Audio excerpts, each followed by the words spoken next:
नमस्कार साथियों। आज मैं आप लोगों के सामने बहुत ही महत्वपूर्ण चैप्टर लेकर के आया हूं और इस क्लास में, इस दमदार क्लास में मैं आप लोगों का स्वागत करता हूं अनअकैडमी के इस मंच पर, सबसे बड़े मंच पर। और चैप्टर हम लोगों का क्या है? 1857 का विद्रोह। 1857 का विद्रोह, बिहार की क्या भूमिका रही, वही हम लोगों को आज पढ़ना है। बिहार में 1857 का विद्रोह, यही साथियों आज जो है हम लोगों को देखना है। मैंने यहाँ पर लिखा है कारण, प्रारंभ एवं विकास, असफलता का कारण, परिणाम। यह केंद्र स्तर पर भी पढ़ा जाता है और बिहार स्तर पर भी पढ़ा जाता है। अब वही सब टॉपिक्स आ रहा है जो पीटी में तो आप लोगों को काम देगा ही, यह मुख्य परीक्षा में भी काम देगा। आप क्वेश्चन बैंक निकाल करके देखेंगे तो मुख्य परीक्षा में बिहार के परिप्रेक्ष्य में 1857 का विद्रोह पूछ ही दिया जाता है, चाहे वह कारण पूछा जाए, स्वरूप पूछा जाए, या बिहार में इसकी भूमिका पूछा जाए, बाबू कुंवर सिंह की भूमिका, असफलता का कारण, परिणाम, यह सभी क्वेश्चन पूछे गए हैं। तो महत्वपूर्ण टॉपिक्स हो जाता है। इसलिए होता है कि अब तक जितने भी विद्रोह हुए थे, आंदोलन हुए थे, उन सभी में यह सबसे व्यापक था। भले इसका स्वरूप अखिल भारतीय स्तर का नहीं हो सका, लेकिन अब तक का सबसे बड़ा था और अंग्रेजों को यहाँ पर एक चुनौती जो है वह प्रस्तुत किया गया। आप थोड़ा पीछे जाएं, जो आप लोग पढ़े हुए हैं, कहानी के रूप में आप इसको समझें। साथियों, 1757 में कोई युद्ध हुआ था, आप लोगों को याद होगा। तो 1757 में कौन सा युद्ध हुआ था यह आपको बताना है। पलासी का युद्ध जो है वह 1757 में हुआ था और यह 1857 में हुआ, मतलब 100 साल जो है वह हो गया था। अंग्रेजों ने भारत में राजनीतिक सत्ता को स्थापित करके हम लोगों को गुलाम बना करके संपूर्ण अधिकार अपने पास सुरक्षित कर लिया था। इसीलिए दो व्यक्ति जो हैं वह लंदन में मिलते हैं इस 100 साल के उपलक्ष्य में।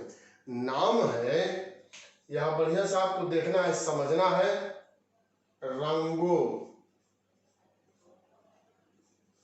रंगोजी बापू और अजीमुल्ला।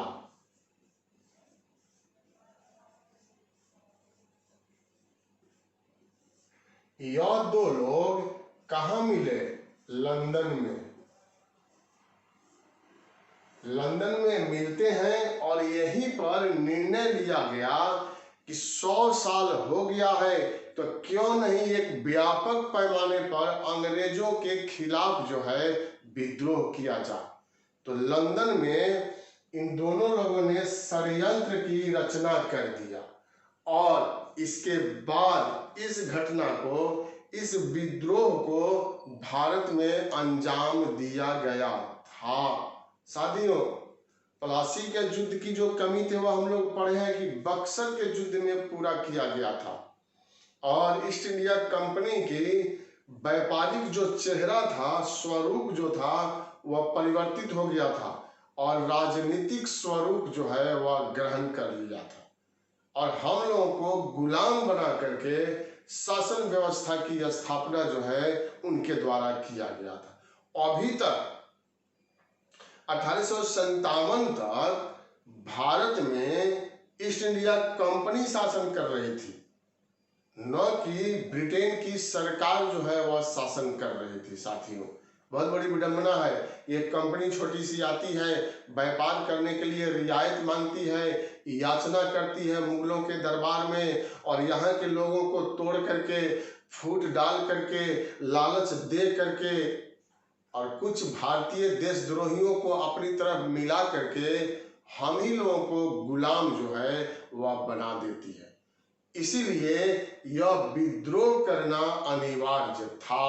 अंग्रेजों के खिलाफ नरसंहार यहाँ पर करके देश को आजाद कराना उचित था, क्योंकि संवैधानिक तरीके से यह सरकार जो है वह मानने वाली नहीं थी।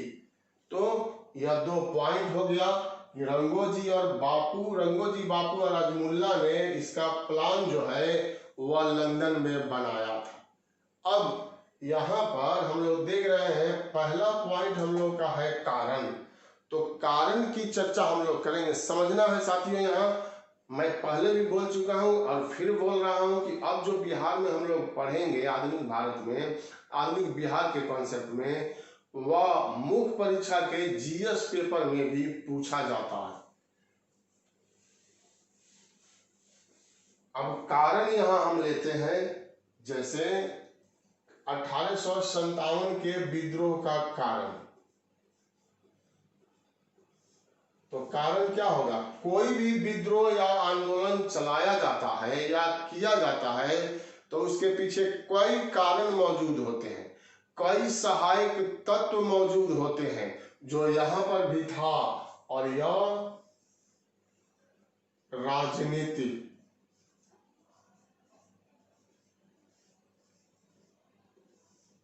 कारण, आर्थिक कारण,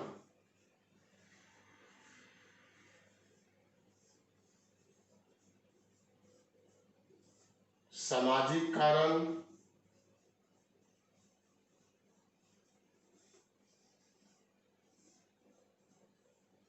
धार्मिक कारण, तत्कालिक कारण।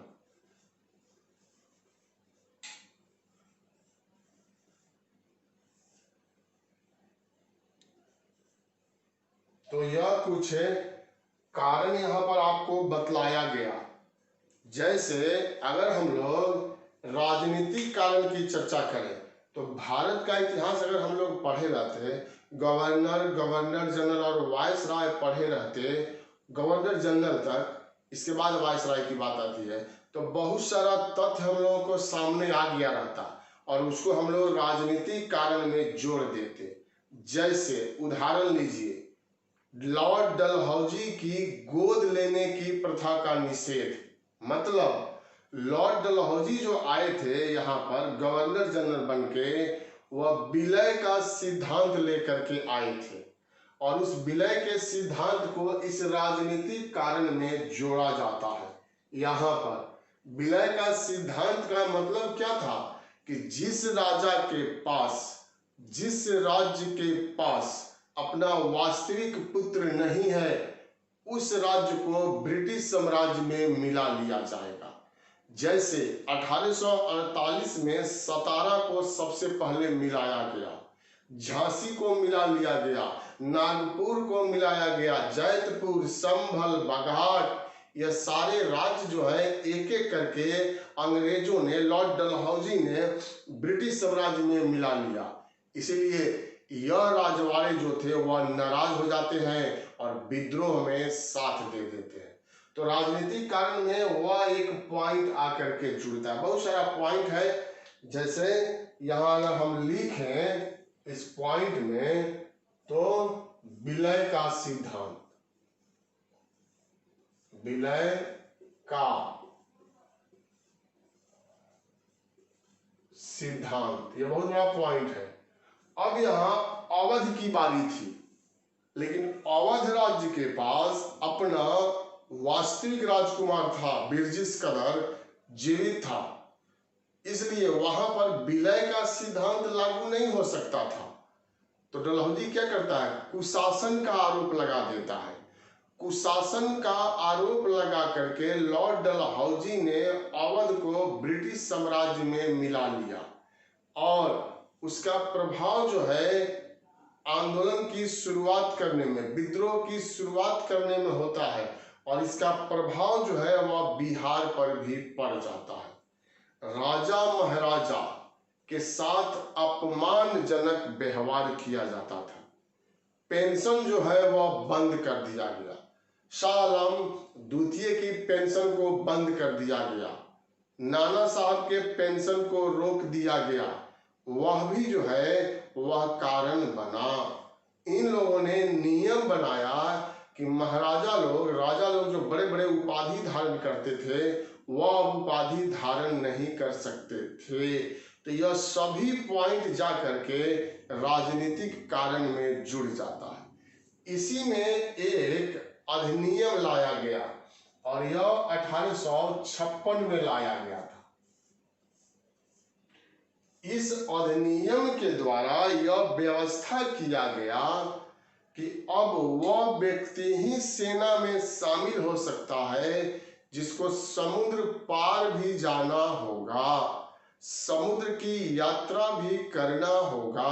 होता क्या था कि इस समय का भारतीय समाज जो था वह पुरानी सोच वाला था, परंपरावादी था, रूढ़िवादी था और अधिकांश चीजों को धर्म के साथ जोड़ देता था। तो हिंदू धर्म के अनुसार उस समय समुद्र की यात्रा करना पाप समझा जाता था। अगर कोई व्यक्ति समुद्र की यात्रा करता है तो उसको जात से बाहर कर दिया जाता था। इसीलिए अधिनियम लाया गया कि अब आप अगर सेना में शामिल होना चाहते हैं तो जहां भी भेजा जाएगा वहां आपको जाना होगा। क्यों? क्योंकि 1806 में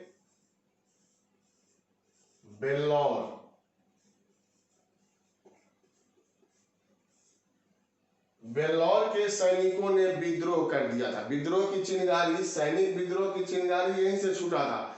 यह मद्रास के समीप है बेल्लौर।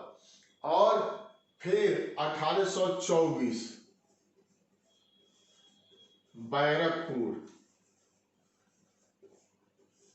बैरकपुर के सैनिकों ने बर्मा जाने से इनकार कर दिया और विद्रोह कर दिया। तो दूसरा सैनिक विद्रोह 1824 में बैरकपुर से शुरू हुआ था। इसीलिए कानून बनाना पड़ा। यहाँ के सैनिक इसलिए जाने से इनकार कर दिए कि समुद्र की पार जाना था, समुद्र की यात्रा करना था, जो हिंदू धर्म के अनुसार पाप माना जाता था।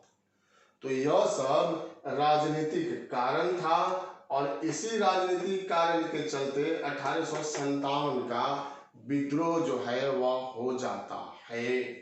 अब दूसरा मैंने यहाँ क्या लिखा है? सामाजिक। दूसरा मैंने लिखा है आर्थिक कारण। कॉन्सेप्ट आधारित अगर आपसे प्रश्न पूछे कि निम्नलिखित में से 1857 के विद्रोह का सबसे प्रमुख कारण कौन था, तो क्या हो जाएगा? आर्थिक कारण।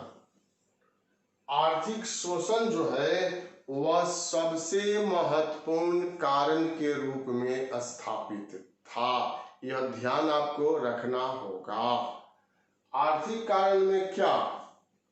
3 प्रकार की भू राजस्व नीति, जैसे यहां आप देखेंगे रैयतवाड़ी,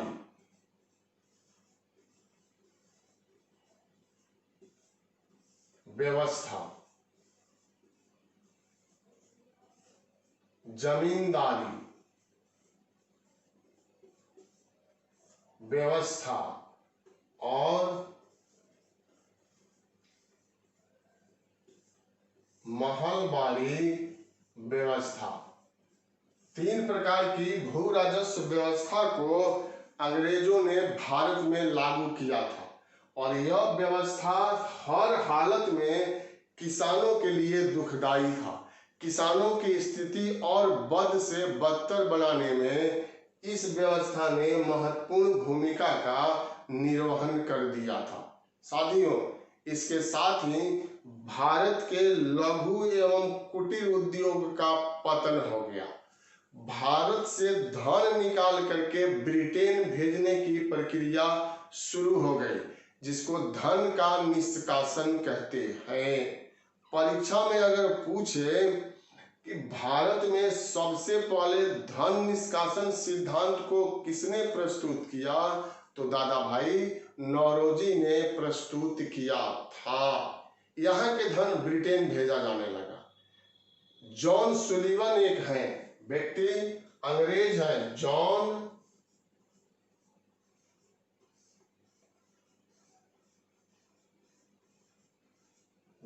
सुलिवन। इनका कथन है, एनसीईआरटी में लिखा हुआ है, आप पढ़ेंगे 12वीं क्लास का पुराना वाला एनसीईआरटी, तो उसमें लिखा हुआ है जॉन सुलिवन कहते हैं हमारी नीति ठीक उस स्पंज के समान है। स्पंज जो आप देखते हैं कि वह पानी में रखा जाए तो सोख लेता है, फिर इसे दाबिएगा निचोड़िएगा तो पानी निकल जाए। तो वही कहते हैं कि हमारी नीति बने अंग्रेजों की नीति ठीक उस स्पंज के समान है जो गंगा नदी से सोख लेती है और टेम्स नदी में ले जाकर के निचोड़ देती है। धन निष्कासन के बारे में उन्होंने कहा था। परीक्षा में पूछे तो दादा भाई नौरोजी का नाम जो है वह लीजिएगा। Poverty and un British rule in India, poverty and un British rule in India, इनकी पुस्तक का नाम है दादा भाई नौरोजी का।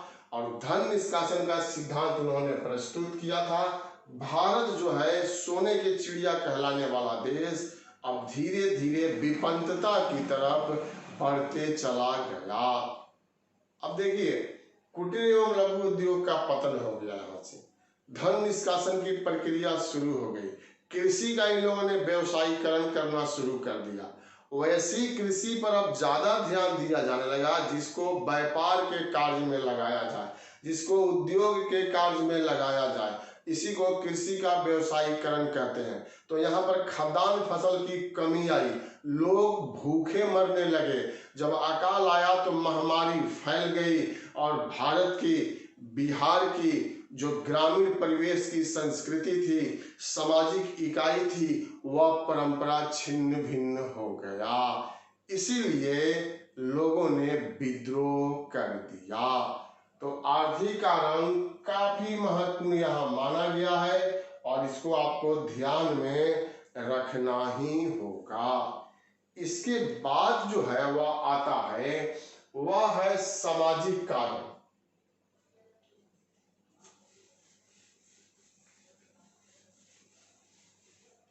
सामाजिक कारण में अच्छा कार्य अंग्रेजों के द्वारा किया गया था साथियों, लेकिन भारत की पुरानी सोच, परंपरावादी सोच, उसको नेगेटिव रूप में ले लिया और आम जनता जो है विद्रोह में शामिल हो जाती है।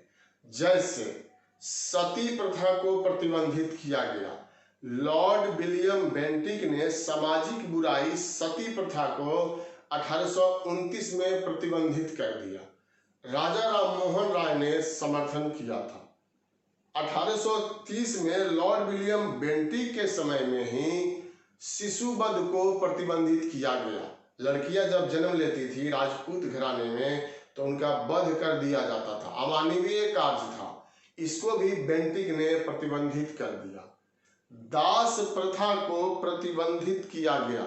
विधवा पुनर्विवाह को अनुमति दिया गया। लॉर्ड कैनिंग के समय में 1856 में विधवा पुनर्विवाह अधिनियम लाया गया और अब विधवाओं को कानूनी रूप से यह अधिकार दे दिया गया कि आप दोबारा विवाह कर सकती हैं, जबकि इस समय का भारतीय समाज इसकी इजाजत जो है वह नहीं देता था। रेल, डाक, तार आदि की व्यवस्था अंग्रेजों ने किया, लेकिन इसको यहाँ के लोगों ने कारण के रूप में शामिल कर लिया। कुछ लोगों ने इसको धर्म के साथ जोड़ा, कुछ लोगों ने अपनी संस्कृति के साथ जोड़ा कि हम लोगों की संस्कृति पर प्रहार करने के लिए यह सब कार्य संपन्न किया जा रहा है और इसीलिए भारतीय समाज के लोगों ने यहाँ पर विद्रोह कर दिया। तो यही है सामाजिक कारण। धार्मिक कारण, कानों में कुंडल धारण करने पर प्रतिबंध लगाया गया। माथे पर आप पगड़ी धारण नहीं कर सकते थे, माथे पर आप तिलक नहीं लगा सकते थे। अपमानजनक व्यवहार जो है वह किया जा रहा था। दूसरा, 1813 के अधिनियम के द्वारा ईसाई मिशनरियों का आगमन यहाँ काफी तेज गति से बढ़ गया था और वह लोग ईसाई धर्म में यहाँ के लोगों को परिवर्तित करते जा रहे थे। तो यह सब कारण बन गया और यह धार्मिक कारण जो है वह तत्कालिक कारण से भी जुड़ा हुआ है। तत्कालिक कारण यह पूछा जाता है परीक्षा में। पूछेगा सीधे सीधे कि 1857 के विद्रोह का तत्कालिक कारण क्या था? तो तत्कालिक कारण था चर्बी वाला कारतूस। चर्बी वाला कारतूस जो है यह तत्कालिक कारण था। अब इस चर्बी वाले कारतूस की क्या बात है जो तत्कालिक कारण बन गया? तो पहले जो बंदूक का प्रयोग सेना के द्वारा किया जाता था उसका नाम था ब्राउन बैश। ब्राउन बैश यही नाम था, लेकिन अब इसके स्थान पर नया राइफल आ गया और इसका नाम हुआ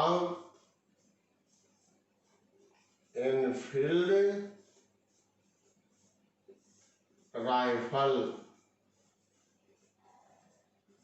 इसकी मारक क्षमता जो है वह काफी अधिक बढ़ गया था। अब इसको हटाया गया और इसको प्रयोग में लाया गया, लेकिन इसमें प्रयोग में लाने के पहले कुछ प्रक्रिया होता था।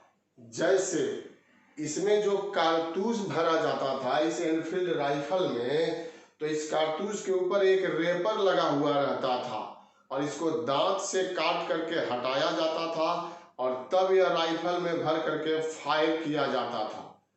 तो कहा गया है कि जो यहाँ रेपर लगा हुआ रहता था वह गाय और सूअर के चर्बी से बनता था। उसमें गाय एवं सूअर की चर्बी मिला करके इस कारतूस के रैपर को तैयार किया जाता था। कहानी है एक छोटा सा, बिपिन चंद्रा की पुस्तक में यह लिखा हुआ है। कहानी क्या है कि कलकत्ता के दमदम हवाई अड्डा, उस समय दमदम हम लोग कहते थे कलकत्ता के, और उसी दमदम हवाई अड्डा के बगल में बैरकपुर, यह दमदम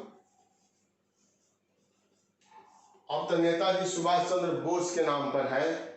दमदम हवाई अड्डा के पास बैरकपुर, बैरकपुर छावनी। अब यहां पर गर्मी का दिन था और एक सैनिक जो है पानी पी रहा था, हैंड पाइप चला करके वह पानी पी रहा था।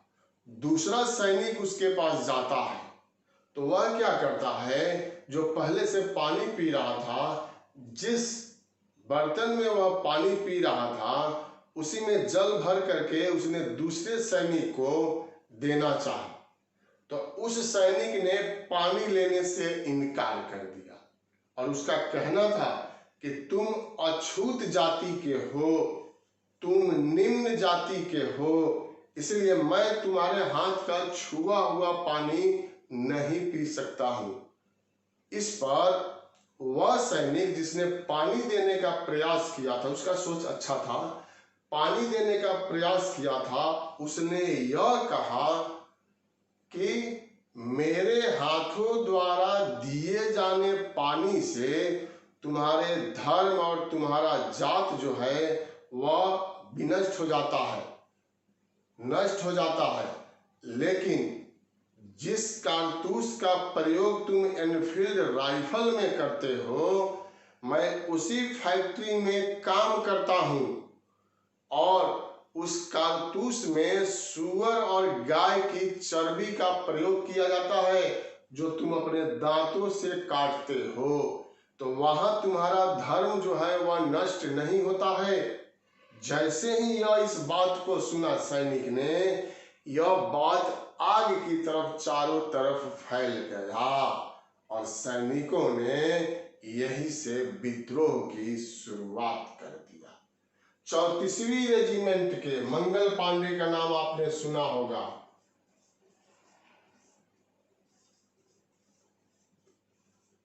यह 34वीं रेजिमेंट के थे और इसी बैरकपुर छावनी में थे। इन्होंने और इनके साथियों ने कारतूस लेने से इनकार करते हुए विद्रोह कर दिया। इनके विद्रोह को कुचल दिया गया, इनको फांसी पर चढ़ा दिया गया। लेकिन साथियों, यह नहीं भूलना है कि मंगल पांडे ने ही 1857 की विद्रोह की शुरुआत किया था। प्रथम चिंगारी कहां से निकला? तो बैरकपुर से 29 मार्च 1857।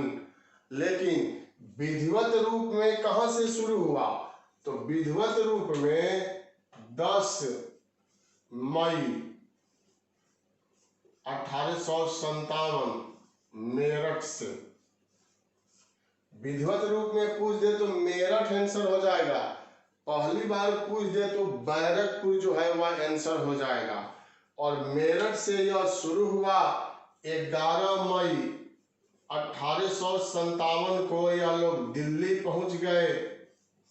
बहादुर शाह जफर को अपना नेता चुन लिया और यहीं से यह विद्रोह भारत के विभिन्न क्षेत्रों में फैल गया और इसका प्रभाव बिहार में भी हुआ। तो यही साथियों 1857 के विद्रोह का कारण था और बिहार भी इससे प्रभावित हुआ और बिहार में इसका प्रारंभ एवं विकास कैसे हुआ यह हम लोग अब चर्चा करेंगे। आप लोग 1857 के विद्रोह के कारण को भली भांति समझ गए होंगे और वहां से अगर परीक्षा में प्रश्न पूछता है तो आपको जवाब देना होगा और वह भी सही सही जवाब देना होगा। इस विद्रोह का सबसे महत्वपूर्ण कारण था वह था आर्थिक कारण। इस विद्रोह का तत्कालिक कारण था चर्बी वाला कारतूस। इस विद्रोह में ब्राउन बैस के स्थान पर किस राइफल का प्रयोग किया गया? एनफील्ड राइफल का। इस विद्रोह की शुरुआत कहां से हुआ? बैरकपुर से। और इस विद्रोह का विधिवत शुरुआत कहां से हुआ? तो मेरठ से। और इसका प्रभाव भारत के विभिन्न क्षेत्रों में पड़ा जिसमें बिहार में भी यह विद्रोह शुरू हो गया। क्लियर है? बिल्कुल तस्वीर साफ है। और अब हम लोग पढ़ेंगे प्रारंभ एवं विकास के बारे में। साथियों, यह हम लोग समझे भी और यह आपको जब आप पीटी पास कीजिएगा तो मुख्य परीक्षा में जीएस पेपर 1 में भी पूछा जा सकता है। तो यही आपको जवाब देना है। सभी स्तर पर यही कारण मौजूद था। तो इसी तरह से समझा करके आप मुख्य परीक्षा में भी लिख सकते हैं। वैसे हम लोग इस समय पीटी के लिए पढ़ रहे हैं, बीपीएससी पीटी के लिए।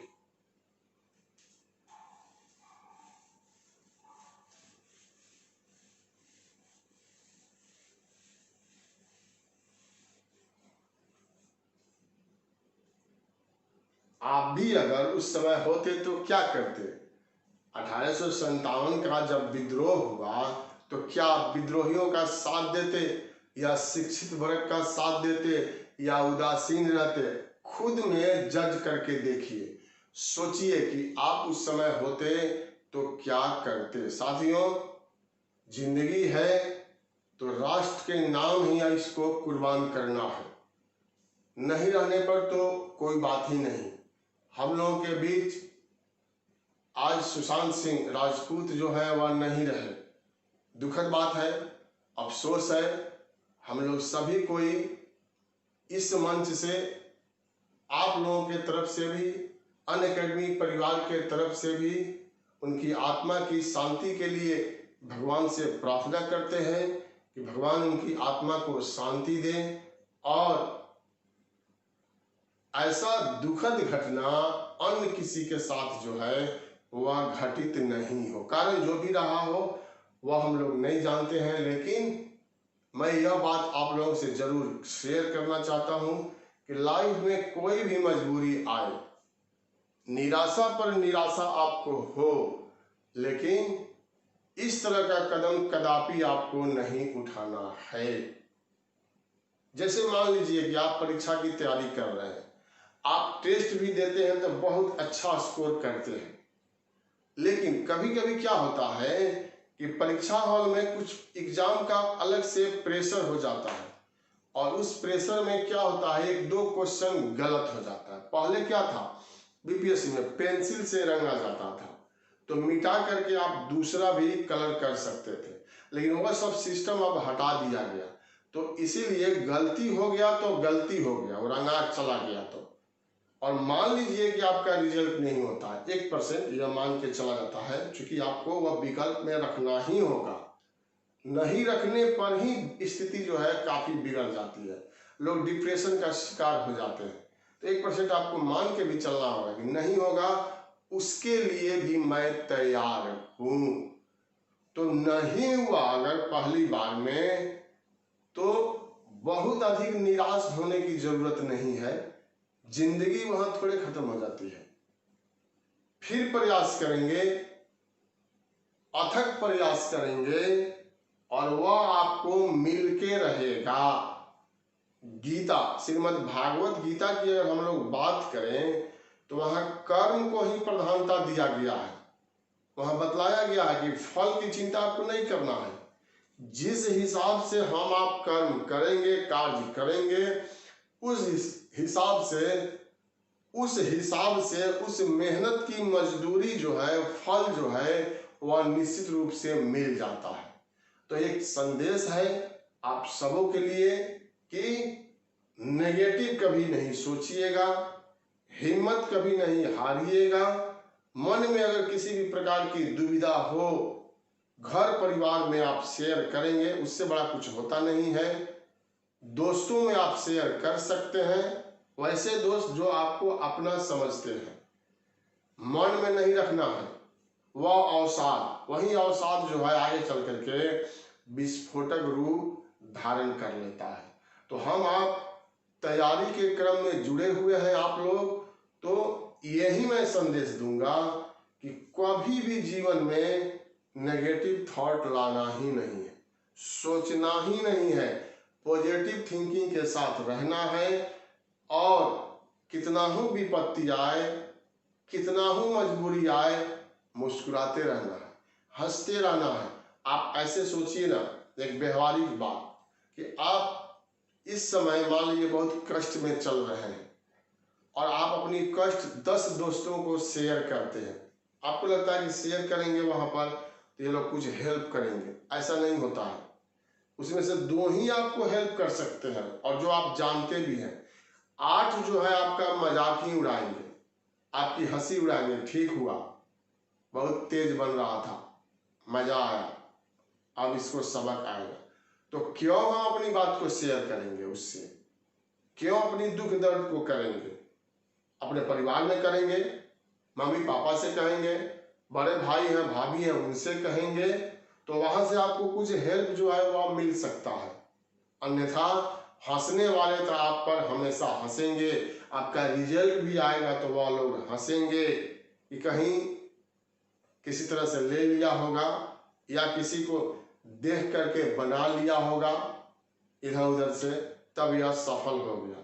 तो उसकी चिंता नहीं कीजिए, और हमेशा खुश रहिए, पॉजिटिव सोच के साथ तैयारी कीजिए।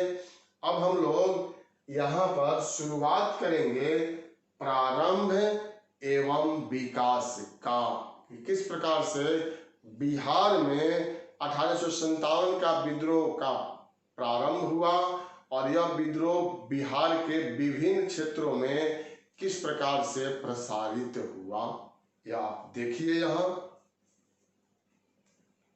इस पॉइंट को, यह तो हम लोगों का हो गया, इस पॉइंट को मैं यहां ला रहा हूं, प्रारंभ एवं विकास।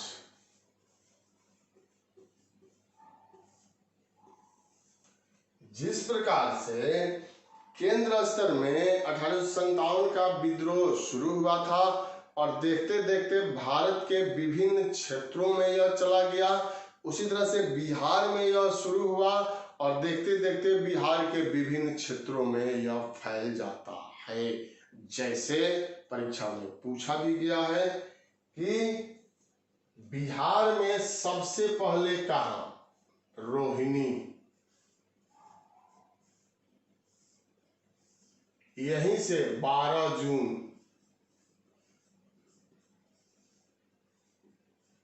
1857, रोहिणी से 12 जून 1857 में इस विद्रोह की शुरुआत हुआ। परीक्षा में पूछ भी दिया है दुराए कि बिहार में सर्वप्रथम यह विद्रोह कहां से शुरू हुआ, तो रोहिणी से शुरू हुआ। साथियों, 15 नवंबर 2000 के पहले बिहार और झारखंड एक ही में था, लेकिन अब यह क्षेत्र जो है वह झारखंड में चला गया है।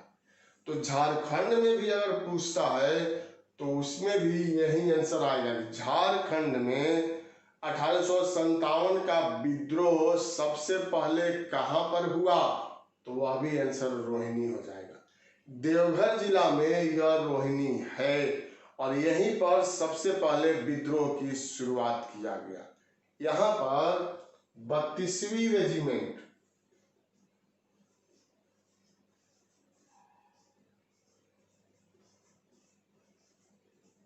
यही रेजिमेंट है 32वीं रेजिमेंट के सैनिकों ने चर्बी वाला कारतूस लेने से इनकार कर दिया और नॉर्मन लेस्ली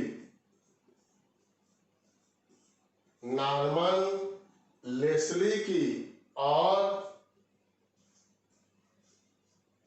डॉक्टर ग्रांट की हत्या कर दिया।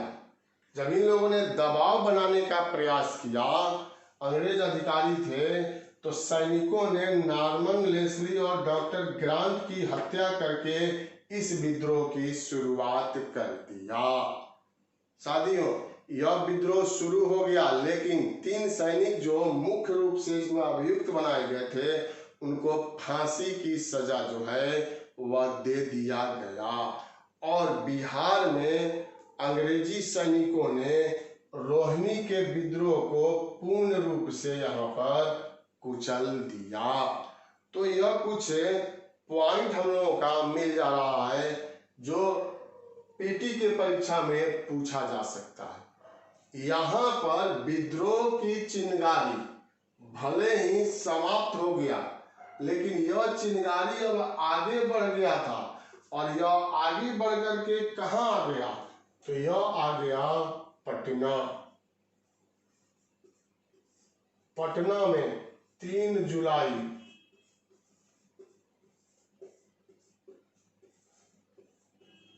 1857 अब यह विद्रोह पटना पहुंच गया और पटना में 3 जुलाई 1857 में यह विद्रोह हुआ। साथियों, यहाँ पटना में अफीम एजेंट था जिसका नाम था लायल।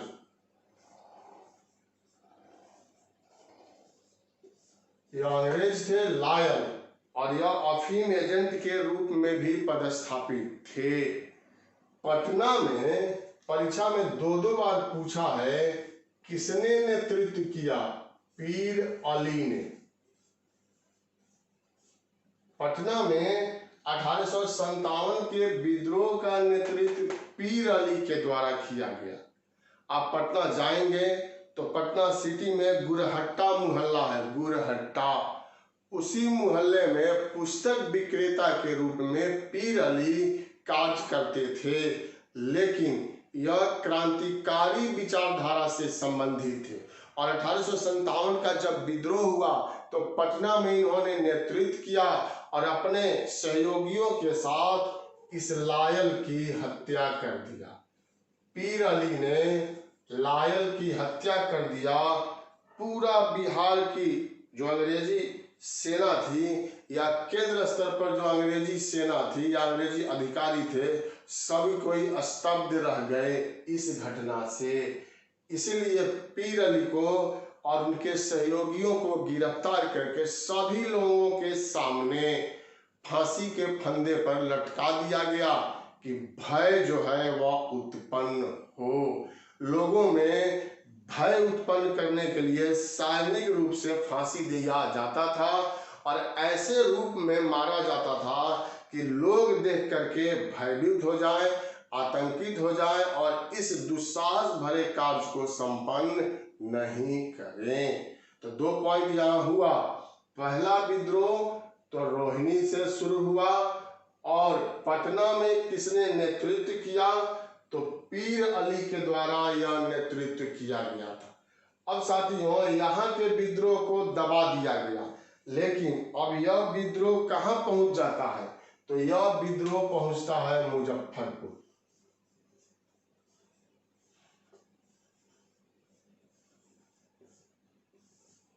मुजफ्फरपुर में यह विद्रोह मुख्य रूप से कैदियों के द्वारा किया गया था। बाद में आम जनता भी शामिल होती है, लेकिन कैदी भी यहाँ पर इस विद्रोह में साथ देते हैं अपने देश का। और कैसे साथ देते हैं? तो मुजफ्फरपुर में लोटा विद्रोह,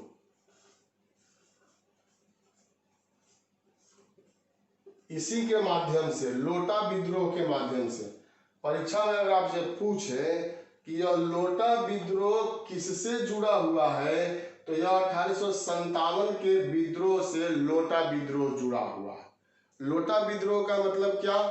तो मुजफ्फरपुर के जेल में जो कैदी बंद थे, उनको पीने के लिए पीतल का लोटा जो है वह दिया जाता था पानी पीने के लिए।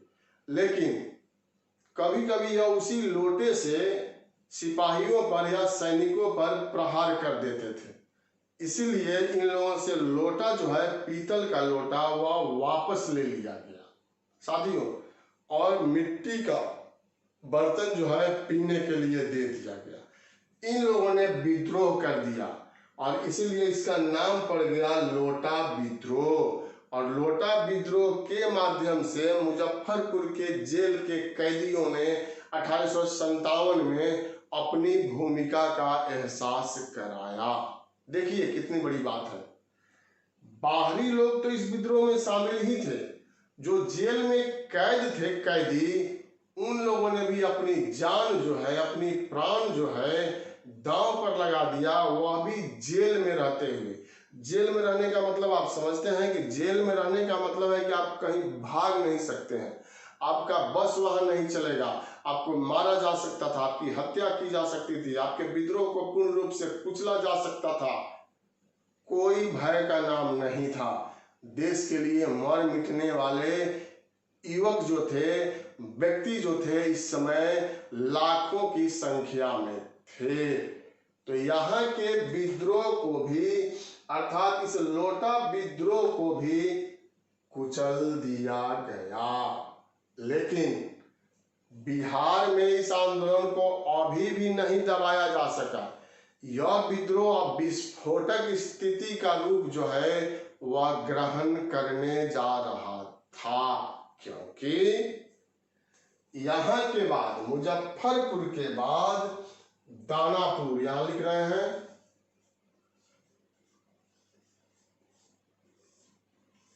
दानापुर रेजिमेंट छावनी है दानापुर में, आज भी है। दानापुर रेजिमेंट के सैनिकों ने विद्रोह किया, कारतूस लेने से इनकार किया और नाम आएगा जोधारा सिंह।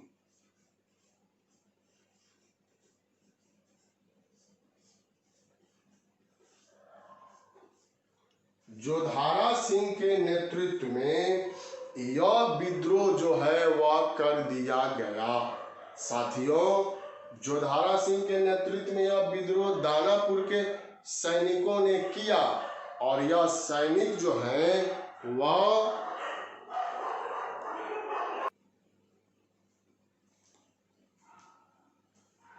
साथियों, दानापुर जब इस विद्रोह में शामिल होता है तो एक नई कहानी यहाँ से जन्म लेती है। और वह नई कहानी जो है क्या है, आपको केंद्र के साथ जोड़ करके समझना होगा।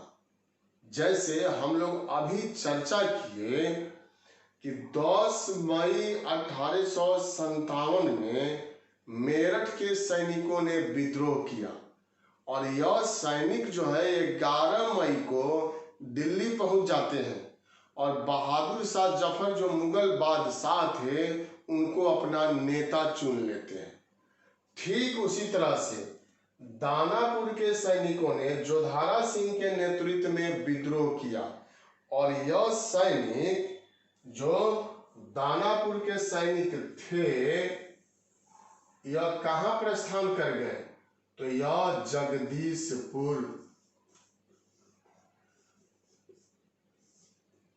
जगदीशपुर यह लोग प्रस्थान कर गए और इसी जगदीशपुर राज्य के बाबू कुंवर सिंह को अपना नेता चुन लिया। अब यहां से बाबू कुंवर सिंह की कहानी जो है बिहार ही नहीं पूरे भारत में इस विद्रोह के संदर्भ में निकल करके सामने आता है। साथियों, यह जगदीशपुर रियासत है जो शाहाबाद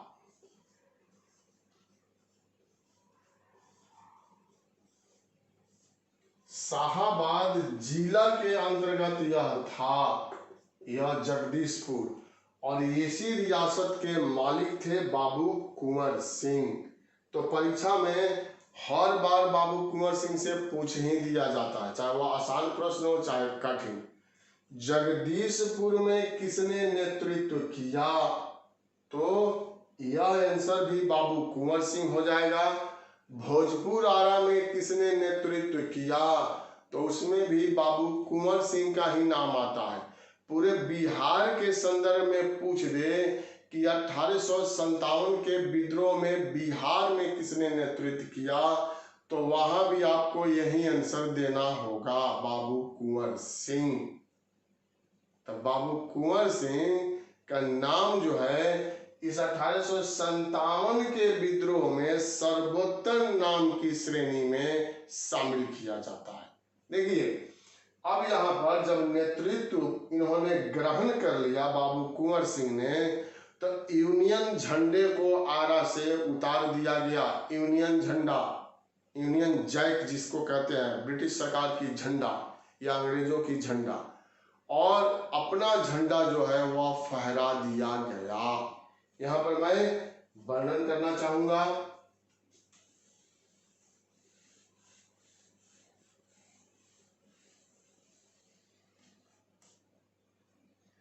बाबू कुंवर सिंह जब अपनी द्रुत गति से आगे बढ़ रहे थे तो रामगढ़,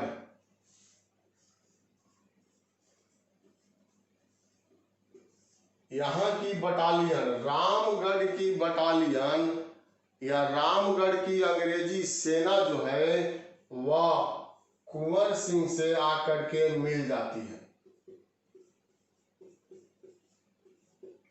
यह बहुत बड़ा संकेत था कि यह बटालियन जिसकी नियुक्ति अंग्रेजी सरकार ने अपने लिए किया था और यह आकर के इनके साथ, बाबू कुंवर सिंह के साथ मिल जाती है, इनकी सैन्य शक्ति और मजबूत हो जाता है। तब इन्होंने किसको पराजित कर दिया? तो यह नाम आएगा, कुंवर सिंह ने डनबर को पराजित कर दिया। इस डनबर को पराजित कर दिया। अंग्रेजी सरकार या अंग्रेजी अधिकारी जो थे वह लोग डर गए, भयभीत हो गए, परेशान हो गए। तब भेजा गया विसेंट आयर को और विलियम टेलर को। विसेंट आयर और विलियम टेलर आते हैं और बीबीगंज का युद्ध,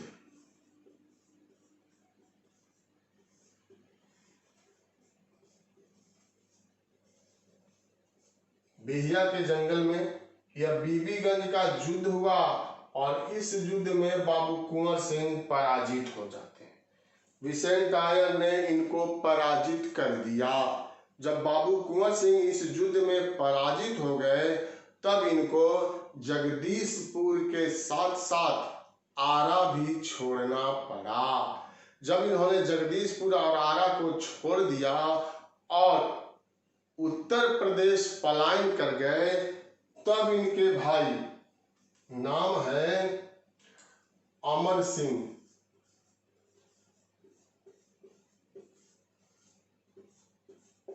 अमर सिंह ने नेतृत्व संभाल लिया और अमर सिंह ने शाहाबाद के क्षेत्र,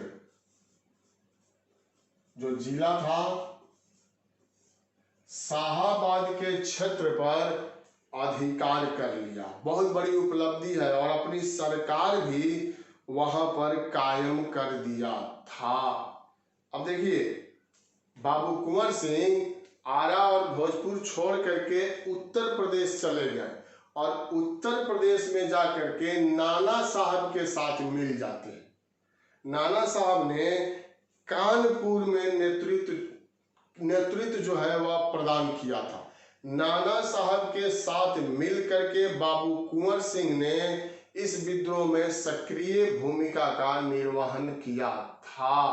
और यह नाम आएगा एक, और वह नाम है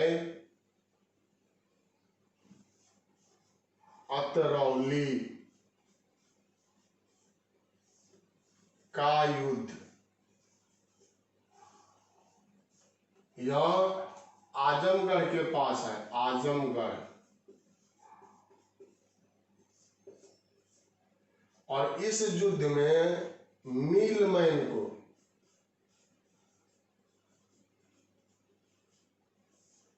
अंग्रेज अधिकारी मिलमैन, अतरौली के युद्ध में बाबू कुंवर सिंह ने मिलमैन को पराजित कर दिया। जब मिलमैन को पराजित कर दिया तब किसको भेजा गया? तब जो भेजा गया वह ली ग्रांट को भेजा गया था। ली ग्रांट को भेजा गया और यह भी मिलमैन के समान जो है पराजित हो जाते हैं। तब योग्य व्यक्ति था और वह योग्य व्यक्ति का नाम है डगलस। डगलस को नियुक्त कर दिया गया और डगलस बाबू कुंवर सिंह के विरुद्ध जो है वह अभियान करता है। साथियों, इस अभियान में, इस झड़प में बाबू कुंवर सिंह पराजित हो गए और बुरी तरह से यहाँ घायल हो जाते हैं। हम आप कहानी जानते हैं, पहले भी कहानी के रूप में हम लोगों ने पढ़ा है कि बांह पूरा जख्मी हो गया था, जहर पूरे शरीर में फैलते जा रहा था, इसीलिए वापसी के क्रम में अपने बांह को काट करके गंगा माँ को अर्पण कर देते हैं। लेकिन वह घाव जो है वह नासूर बन गया था, वह भरा नहीं और यह अंत समय में अपने राज्य जगदीशपुर पहुंचने में सफल हो जाते हैं। साथियों, बाबू कुंवर सिंह जगदीशपुर पहुंचते हैं और अपने खोए हुए क्षेत्र को पुनः प्राप्त करने का प्रयास करते हैं और इसमें यह पूर्ण रूप से सफल भी हो जाते हैं। सफल हो गए। कम ही समय में, लगभग 2 से 2.5 दिन में इन्होंने लगभग संपूर्ण क्षेत्र को विजित कर लिया था।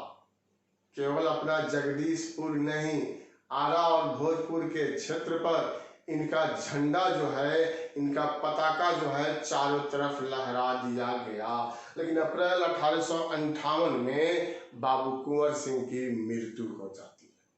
साथियों, 80 वर्ष की इनकी अवस्था थी। 80 वर्ष, आप समझ सकते हैं।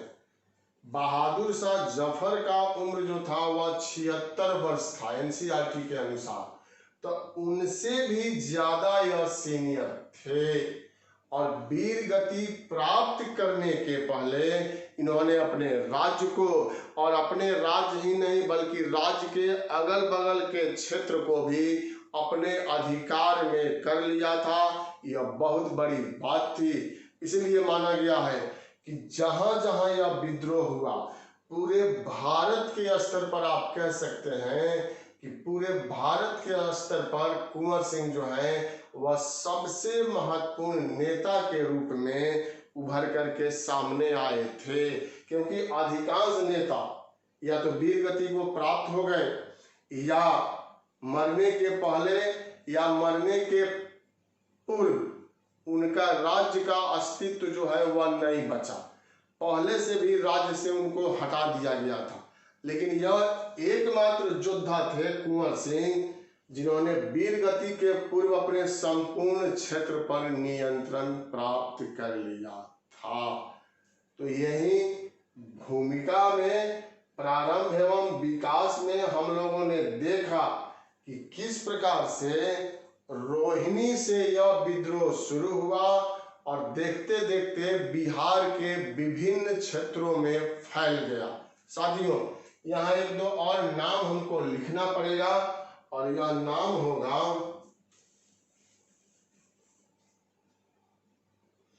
गया।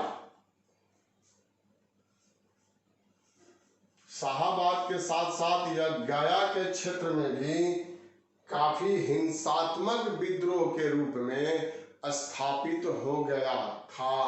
राजगीर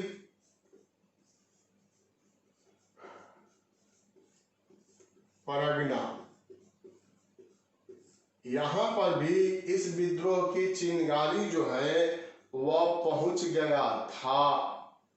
परीक्षा में पूछा गया है कि बिहार में कौन सा एक क्षेत्र था जो 1857 के विद्रोह से अछूता रहा था। वहां पर इस विद्रोह की चिंगारी नहीं दिखलाई पड़ती है। तो याद रखिएगा, वह क्षेत्र है मुंगेर।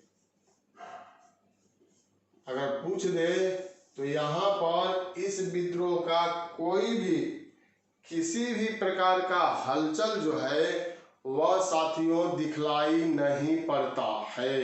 क्योंकि यह अपवाद में है, इसलिए यह परीक्षा में हम लोगों को पूछा जा सकता है। अब गया है, राजगीर परगना, यहाँ सारण की भी हम लोग बात करेंगे। इस क्षेत्र में भी विद्रोह किया गया। तिरहुत में हम लोग बात कर ही चुके हैं, लेकिन यह तिरहुत कमिश्नरी बहुत बड़ा था।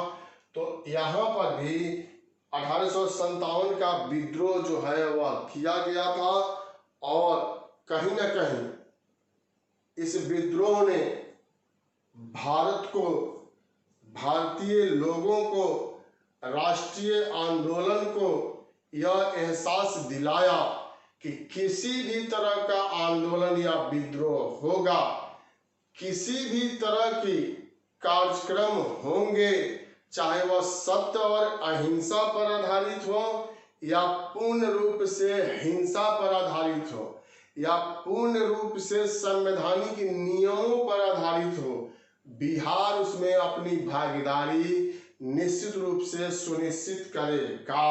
और इस कार्य में प्रारंभ से हम लोग देख रहे हैं, प्राचीन काल से, चाहे सामाजिक धार्मिक सुधार आंदोलन हो, चाहे धार्मिक सुधार आंदोलन हो, चाहे भक्ति आंदोलन हो या विद्रोह या आंदोलन हो, सभी स्थानों पर अपना बिहार जो है वह 100% देने का यहाँ पर प्रयास करता है। और इस प्रयास में पूर्ण रूप से बिहार की जनता ने सहयोग प्रदान किया था।